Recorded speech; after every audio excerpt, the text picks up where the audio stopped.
बड़ी हुई तो घर में मायके में दुख देखा, और मायके से गई ससुराल में तो ससुराल में दुख देखा। ससुराल में भी दुख देखने के बाद में भी पति को बहुत कुछ काम खुलवाया, बहुत धंधे खुलवाए, नौकरी लगवाई, पर वो पति बार बार छोड़ कर आ गया, बार बार तकलीफ भोग रहा है, बार बार कष्ट भोग रहा है। फिर थोड़े दिन काम करता है, थोड़े दिन छूट जाता है, फिर व्यापार में बढ़ता है, फिर छूट जाता है, फिर कोई दुकान खुल गई, थोड़े दिन अच्छी चली, फिर वापस वहीं घर पर आकर बैठ गया। अर्थात उसके जीवन में वो शूलता चल रही है।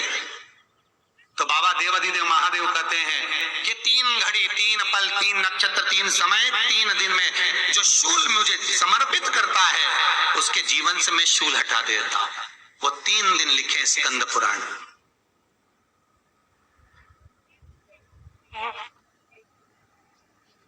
महाराज बैसाख महीने में जो प्रदोष आती है, बैसाख के महीने में बहुत ध्यान से सुनना भाई, जो अपनी जिंदगी से बहुत तंग आ गए हो, परेशान हो गए हो, कष्टमय जीवन जी रहे हो, बहुत दुखी हो गए हो, उनके लिए ये स्कंद पुराण का चरित्र फिर मिले ना मिले आप प्रेम से सुन लो। आओ, पहला बैसाख महीने की प्रदोष,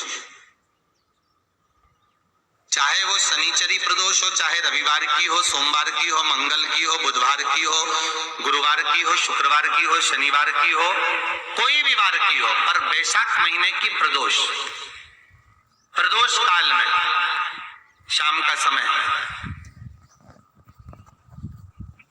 सूर्य डूब रहा हो, बस डूबा ही हो, और उस समय पर सूर्य के डूबन के तुरंत बाद बाबा को धतूरे के साथ में बेलपत्री ना चढ़ाते हुए बेलपत्री के वृक्ष के 7 कांटे बाबा के शिवलिंग पर समर्पित करे जाते हैं महाराज, अपनी जिंदगी में अड़चनों को हटाने के लिए। फिर आप जिस व्यापार में उतरे, जिस व्यवसाय में उतरे, जिस नौकरी में उतरे, आप दिल से करें, आपको तरक्की मिलेगी। आप हार नहीं सकते, नीचे नहीं आ सकते, उन्नति पर ही चढ़ेंगे। एक वैशाख मास की प्रदोष, दूसरा शिवरात्रि के दिन मध्याह्न का समय महाराज, जो बड़ी शिवरात्रि होती है माघ की, बड़ी शिवरात्रि के अंतर्गत मध्याह्न का समय, दोपहर के ठीक 12 बजे, चाहे फिर वो कोई भी दिन हो महाराज, शिवरात्रि जिस दिन पड़ रही हो,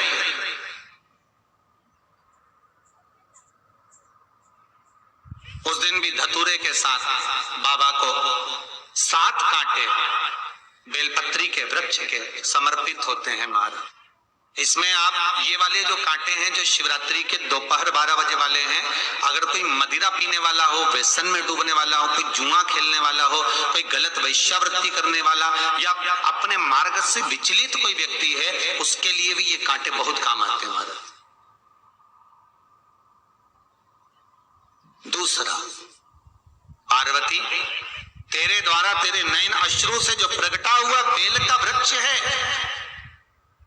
द्वितीय शूल मैं वहां धारण करता, तृतीय शूल, तीसरा शूल जो वर्णन करा गया महाराज, भगवान श्रावण के महीने में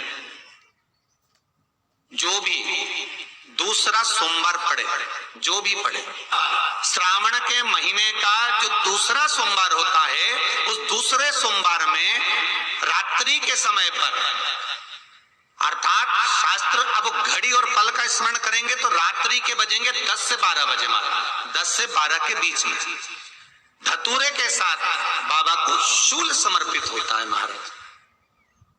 ये भी हमारी बाधाओं को, हमारी तकलीफों को, व्यापार व्यवसाय के लिए, नौकरी सर्विस के लिए, बहुत सारे एग्जाम में आप बैठ लिए, गवर्नमेंट एग्जाम के लिए बैठ लिए, नहीं हो रहा, ये 3 बार मेरे शंकर को बेलपत्री के वृक्ष के शूल समर्पित होते हैं, उसका आनंद पाना और उससे अपने को सुख प्राप्त करना।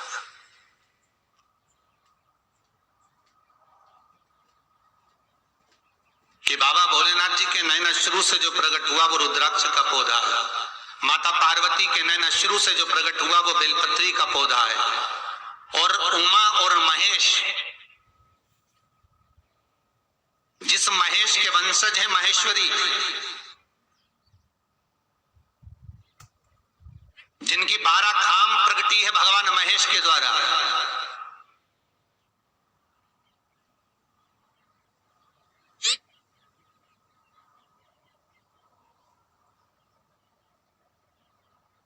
वो महेश उमा, उमा और महेश का जो चरित्र है कि उमा और महेश का जब प्रागट्य हुआ, उमा और महेश जब दोनों आनंद में विभोर होकर जब चलते हैं और दोनों के बैठने से तप मुद्रा से जो पौधा उत्पन्न होता है वो शमी का पौधा है।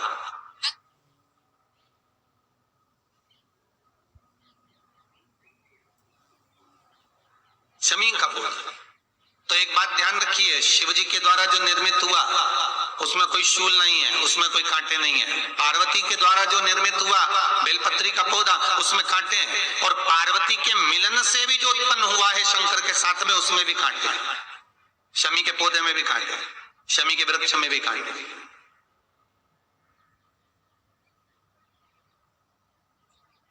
तो पार्वती जी स्कंद पुराण में प्रश्न कर रही हैं भोलेनाथ जी से कि प्रभु मुझे ये बताओ कि आपके द्वारा जो निर्मित हुआ उसमें शूलता नहीं है, पर मेरे द्वारा जो निर्मित हुआ उसमें शूल क्यों आया, उसमें कांटा क्यों आया?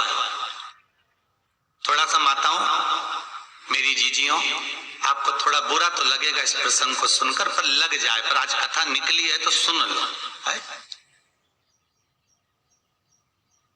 कि शिवजी जिस रुद्राक्ष को उत्पन्न कर रहे हैं उसमें शूलता नहीं है,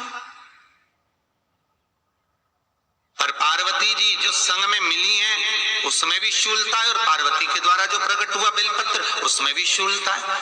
तो भगवान महादेव बोलते हैं पार्वती, मैं तुझे कुछ कहूं और कहने पर तुझे तेरे हृदय में कोई बात चुभे, शूल लगे तो मुझे ठीक नहीं लगेगा। नहीं नहीं नहीं, आप कहिए प्रभु, मैं सुनने के लिए तैयार हूं, आप तो बोलो कि कारण क्या है। भगवान कहते हैं पार्वती, बस अंतर इतना है, नारी का जो स्वभाव होता है, स्त्री का जो स्वभाव होता है, उसके हृदय में छोटी छोटी बात के शूल बहुत होते हैं।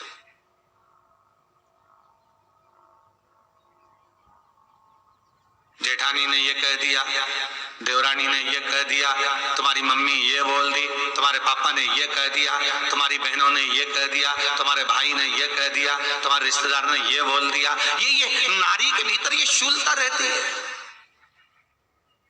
तो पार्वती जी बोली कि जितना तप आपने करा उतना तप मैंने करा, और जितनी साधना आपने करी उतनी साधना मैंने करी, और जितना आराधना दिल से आपने करी उतनी आराधना दिल से मैंने करी, फिर इसमें शूलता कहां से आ गई?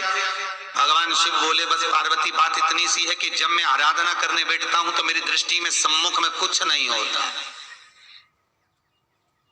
जब मैं आराधना करने बैठता हूं तो मेरी दृष्टि में मेरे सम्मुख में कुछ नहीं होता कि कौन ने क्या करा है, कौन ने क्या बोला है, कौन क्या कर रहा है, उससे मुझे मतलब नहीं होता,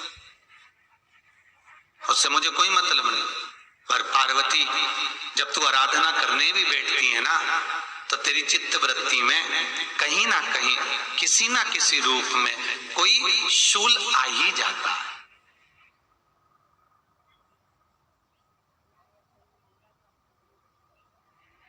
कई माताओं की आदत देखी साहब, भगवान की सेवा करने बैठी है तो भी भीतर थोड़ा सा शूलता भरी हुई है। महाराज बताओ, इतने सारे भगवान इकट्ठे कर लिए, मैंने बोला था बहू से कि वहां रख लेती है, बताओ इतने सारे यहाँ पर लाकर रख दिए हैं, अब इसकी सेवा करना पड़ रही है, अब ये करना पड़ रहा है।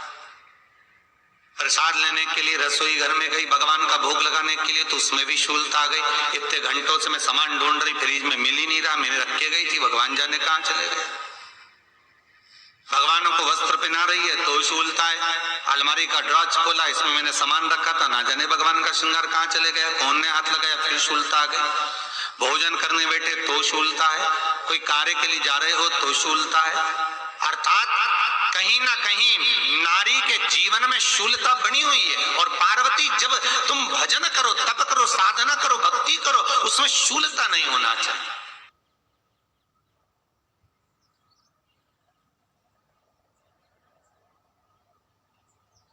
पार्वती जी ने कहा, भोलेनाथ तो क्या आप मुझे स्वीकार नहीं करेंगे बेलपत्री के रूप में? क्या मुझे स्वीकार नहीं करेंगे शमी पत्र के रूप में?